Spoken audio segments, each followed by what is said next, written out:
بەشێک لە شێشەکانی جووتیاران دیارە هی چەند ساڵێکی ڕابردووە کۆنا بەداخەوە تا ئێستا چارەسەر نەکراون ئەوەی کە پەیوەندی بە شایستەداراییەکانی ساڵانی 2014 و 15 و 16 جووتیارانی هەرێمی کوردستانە کە تا ئێستاشی لەگەڵ بەیەک لە ئەستۆی حکوومەتی عێراق پارەکەی نەدراوە و ئەوە ناحەقێکی گەورەیە بەرامبەر بە جووتیارانی هەرێمی کوردستان لەبەرەوە ئێمە وەکو ئەندامی ئەنجومەنی نوێنەران وەکو نوێنەرانی خەڵکی هەرێمی کوردستان لە دەورەی پێشوش و بێگومان لەم دەورەیەش بە جددی کارمان لەسەر کردووە بۆ ئەوەی ئەو شایستەدارایانە سرف بکرێ بۆ جووتیاران. من حەزەکەم باسی ئەو کەم لە دوایین هەوڵەکانماندا ئەوە بوو کە کۆبنێکمان لەگەڵ بەڕێز دکتۆر عادل عەبدولمەهدی سەرۆکی ئەنجومەنی وەزیرانی عێراق کرد لە ماوەی چەند ڕۆژی ڕابردوودا. لەوێ یەکێک لەو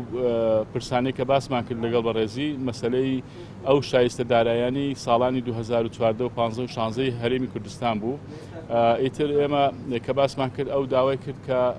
پێویستی بەوەیە وەزیری بازرگانی کەیسەکە بە تەواوی وردەکاریەکانەوە بخرێتە بەردەست